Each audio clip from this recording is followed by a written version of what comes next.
നമ്മൾ ബംഗാളിലേക്ക് പോകുന്നു. വോട്ടെടുപ്പിന് ദിവസങ്ങൾ മാത്രം ശേഷിക്കെ പശ്ചിമ ബംഗാളിൽ നാടകീയ സംഭവങ്ങളാണ് ഇന്നലെ ഉണ്ടായത്.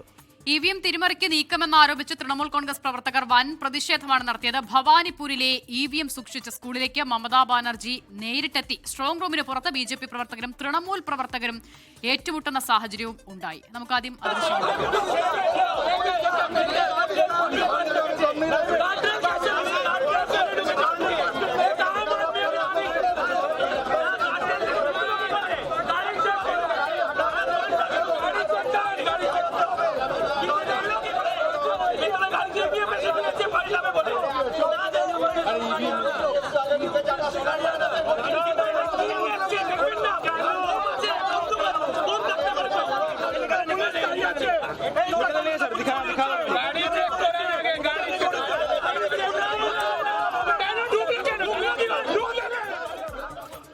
ശ്രീനാഥ് ചന്ദ്രൻ ചേരുന്നു വിവരങ്ങളുമായി. ശ്രീനാഥ്, സംഘർഷമുക്തമായിരുന്നില്ല ബംഗാളിന്റെ പ്രചരണകാലം, ബംഗാളിന്റെ വോട്ടെടുപ്പ് ദിവസങ്ങൾ.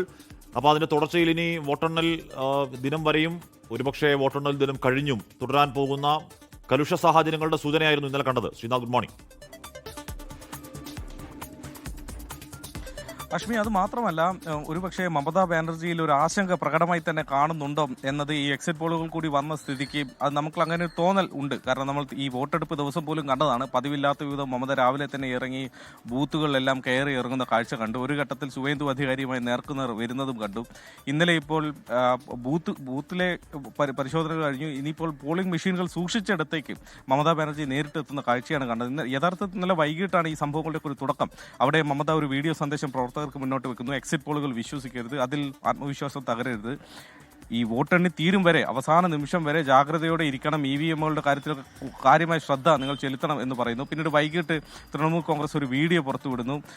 ഈ നമ്മുടെ കൊൽക്കത്ത ഈഡൻ ഗാർഡൻ സ്റ്റേഡിയത്തിന് തൊട്ടടുത്തുള്ള നേതാജി ഇൻഡോർ സ്റ്റേഡിയത്തിൽ അവിടെ ഇവിഎം സൂക്ഷിച്ചെടുത്ത് എന്നുള്ളൊരു CCTV ദൃശ്യം. അതിൽ ചിലർ ഈ സ്ട്രോങ് റൂമിന്റെ അടുത്ത് നിന്ന് ചില മൂവ്മെന്റ്സ് ആണ് അതിൽ കാണുന്നത്. എന്തൊക്കെയോ എടുത്ത് അങ്ങോട്ടും ഇങ്ങോട്ടൊക്കെ വെക്കുന്നതാണ് ആ ദൃശ്യങ്ങൾ ഉണ്ടായിരുന്നത്. പിന്നാലെ അവിടെ വലിയൊരു പ്രതിഷേധം തൃണമൂലിന്റെ ഭാഗത്തു നിന്നുണ്ടാവുന്നു. കുനാൽ ഘോഷ് അടക്കമുള്ള ചില നേതാക്കൾ അവിടെ പോകുന്നു. പക്ഷേ പിന്നീട് തെരഞ്ഞെടുപ്പ് കമ്മീഷന്റെ ഒരു വിശദീകരണം അതുമായി ബന്ധപ്പെട്ട് വരികയുണ്ടായി. തെരഞ്ഞെടുപ്പ് കമ്മീഷൻ പറഞ്ഞത് അത് ഈ സ്ട്രോങ് റൂം അല്ല, അതായത് ഇവിഎമ്മുകൾ സൂക്ഷിച്ച ഇടമല്ല, മറ്റൊരു റൂമാണ്. അവിടെ ഈ പോസ്റ്റൽ ബാലറ്റുകൾ സൂക്ഷിച്ചിട്ടുണ്ട്. അത് മണ്ഡലാടിസ്ഥാനത്തിൽ ക്രമീകരിക്കുന്നതിന്റെ തരംതിരിക്കുന്നതിന് വേണ്ടിയുള്ള നടപടികളായിരുന്നു. അത് നേരത്തെ തന്നെ എല്ലാവരും അറിയിച്ച കാര്യമാണ് എന്ന വിശദീകരണം നൽകി. പിന്നാലെ ആ ധർണ അവസാനിച്ചു. അവിടെ നിന്നാണ് അടുത്ത നാടകം തുടങ്ങുന്നത്. മമതാ ബാനർജി നേരിട്ട് ഭവാനിപ്പൂരിലെ തന്റെ മെഷീനുകൾ സൂക്ഷിച്ച ഇടത്തേക്ക് അവർ എത്തുന്നു. ഈ വീഡിയോ സന്ദേശത്തിൽ അവർ പറഞ്ഞിരുന്നു, വേണ്ടി വന്നാൽ ഞാൻ തന്നെ ഇറങ്ങാം, പ്രവർത്തകർ മാത്രമല്ല ഞാൻ പോലും ഇറങ്ങും വേണ്ടി വന്നാൽ ഭവാനിപ്പൂരിൽ എന്ന് മമത പറഞ്ഞു. പക്ഷെ അത് അങ്ങനെ ചെയ്യുമെന്ന് പലരും ആ ഘട്ടത്തിൽ വിശ്വസിച്ചിരുന്നില്ല. പക്ഷെ അത് മമത ചെയ്തു. രാത്രി ഏതാണ്ട് 10 മണിയോടെ മമതാ ബാനർജി ഭവാനിപ്പൂരിലെ ഈ കേന്ദ്രത്തിലേക്ക് എത്തുന്നു. പിന്നീട് 12 മണിക്ക് ശേഷം മാത്രമാണ് പുറത്തേക്ക് വരുന്നത്. ആ സമയം അത്രയും പുറത്ത് സംഘർഷ സാഹചര്യമായിരുന്നു. അവിടെ തൃണമൂലിന്റെ സ്റ്റിക്കർ ഒട്ടിച്ചൊരു വാഹനം പോകുന്നത് ഈ BJP പ്രവർത്തകരെത്തി തടഞ്ഞു. അവരെ നീക്കാൻ വേണ്ടി പോലീസ് ശ്രമിക്കുന്നു. അവിടെ വലിയൊരു സംഘർഷമുണ്ടാകുന്നു. പോലീസുകാരന് പരിക്കേൽക്കുന്നു. പിന്നീട് ആ വാഹനം അവിടെ നിന്ന് മാറ്റി പൂർണ്ണമായ മേഖല കേന്ദ്ര സേനയുടെ നിയന്ത്രണത്തിലേക്ക് പതിയെ അങ്ങ് മാറുകയും ചെയ്തു. പിന്നീട് ആർക്കും അതിനടുത്തേക്ക് വരാൻ കഴിയുന്ന സാഹചര്യം ഉണ്ടായില്ല. പിന്നീട് 12 മണിയൊക്കെ കഴിഞ്ഞതിന് ശേഷമാണ് അർദ്ധരാത്രി മമതാ ബാനർജി പുറത്തേക്ക് വന്നത്. താൻ ഒരു നിരീക്ഷിക്കാൻ വേണ്ടിയാണ് വന്നത്. തന്റെ റെപ്രസെന്റേറ്റീവ്സിനെ, തന്റെ പ്രതിനിധികളെ പോലും അറസ്റ്റ് ചെയ്ത് കസ്റ്റഡിയിൽ വെച്ചിരിക്കുന്ന സാഹചര്യമാണ്. ഒരു വൺ സൈഡഡ് ഇലക്ഷനാണ് ഈ തെരഞ്ഞെടുപ്പ് കമ്മീഷൻ നടത്തുന്നത്. അതുകൊണ്ടാണ് തനിക്ക് നേരിട്ട് പോളിംഗ് മെഷീനുകൾ സൂക്ഷിച്ചിടത്തേക്ക് തിരിമറി തടയാൻ വേണ്ടി വരേണ്ടി വന്നത് എന്ന് മമതാ ബാനർജി വിശദീകരിച്ചു. മാത്രമല്ല അവിടെയും നിന്നില്ല. തെരഞ്ഞെടുപ്പ് കമ്മീഷൻ ഇന്നലെ അർദ്ധരാത്രി തന്നെ ഒരു വാർത്താ സമ്മേളനം വിളിച്ചു എന്നതാണ് അവിടെ കൗതുകരമായ മറ്റൊരു കാര്യം. തെരഞ്ഞെടുപ്പ് കമ്മീഷൻ വാർത്താ സമ്മേളനം വിളിക്കുന്നു. മമതാ ബാനർജിയുടെ നീക്കം ശരിയായില്ല എന്നൊരു വാദം അവർ ഉന്നയിക്കുന്നു. അതിന് നിയമപരമായ ചില പ്രശ്നങ്ങളാണ് അവർ ചൂണ്ടിക്കാണിക്കുന്നത്. പക്ഷേ മമത പറയുന്നത് താൻ ഇവിടുത്തെ സ്ഥാനാർത്ഥിയാണ്, സ്ഥാനാർത്ഥി എന്നുള്ള നിലയ്ക്കുള്ള തന്റെ അവകാശമാണ്, മുഖ്യമന്ത്രി എന്നുള്ള നിലയ്ക്കുള്ള ഒരു പ്രത്യേക അധികാരം പ്രയോഗിച്ചത് അല്ല, സ്ഥാനാർത്ഥി എന്നുള്ള നിലയ്ക്കാണ് താൻ അവിടെ പോയത് എന്ന് മമത വിശദീകരിക്കുന്നു. പക്ഷേ തെരഞ്ഞെടുപ്പ് കമ്മീഷന്റെ പ്രശ്നം ഇതാണ്, നിങ്ങൾ ഇങ്ങനെ കൂട്ടത്തോടെ സ്ഥാനാർത്ഥികൾ നാളെ മുതൽ തോൽവി ഭയക്കുന്നവരൊക്കെ തന്നെ ഇങ്ങനെ കൂട്ടത്തോടെ ഈ പോളിംഗ് മെഷീനുകൾ സൂക്ഷിച്ചിടത്തേക്ക് എത്തി അത് മറ്റൊരു പ്രശ്നമായി മാറും. യഥാർത്ഥത്തിൽ കാൻഡിഡേറ്റ്സിനെ സംബന്ധിച്ചിടത്തോളം ഒരു ഒബ്സർവർ എന്നൊരു റൈറ്റാണ്, അവകാശമാണ് നിങ്ങൾക്കുള്ളത്. നിങ്ങൾക്ക് അവിടെ നിരീക്ഷിക്കാം എന്നതിന് അപ്പുറത്തേക്ക് എന്തെങ്കിലും ഒരു നിർദ്ദേശങ്ങൾ നടത്താനോ അല്ലെങ്കിൽ ഉത്തരവുകൾ നൽകാനോ ഒന്നും തന്നെയുള്ള ഒരു നിയമസാധുതയില്ല. യഥാർത്ഥത്തിൽ ഈ മെഷീനുകളുടെ കസ്റ്റോഡിയൻ അത് തെരഞ്ഞെടുപ്പ് കമ്മീഷനാണ്, അത് സവിശേഷമായ അധികാരമാണ് എന്നതാണ് ഇന്നലെ തെരഞ്ഞെടുപ്പ് കമ്മീഷൻ വാർത്താ സമ്മേളനത്തിൽ പറയുകയും ചെയ്തത്. ഏതായാലും ഈ സംഭവങ്ങളൊക്കെ ചുരുക്കത്തിൽ സൂചിപ്പിക്കുന്നത് ഒരു ആശങ്ക തൃണമൂൽ ക്യാമ്പിൽ ഉണ്ടോ എന്നുള്ള ഒരു തോന്നൽ ഇത് ഉണ്ടാക്കുന്നുണ്ട്.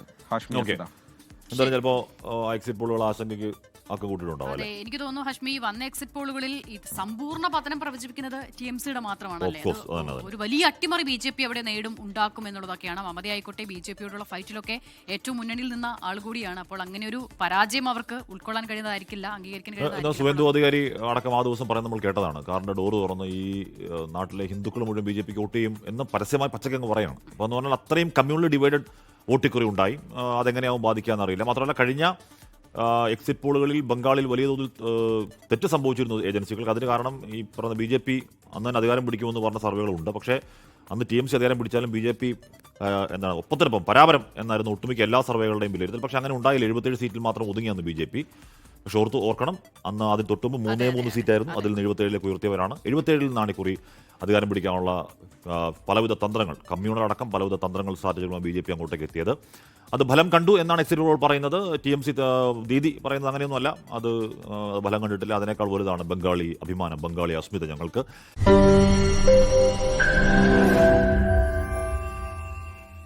ലോകത്തെവിടെയായാലും ഏത് സമയത്തും 24 വാർത്തകളും ഓഗ്മെന്റഡ് റിയാലിറ്റി പാക്കേജുകളും എക്സ്പ്ലെയിനറുകളും വിശദമായി കാണാൻ ഞങ്ങളുടെ YouTube ചാനൽ നിങ്ങൾക്ക് സബ്സ്ക്രൈബ് ചെയ്യാം.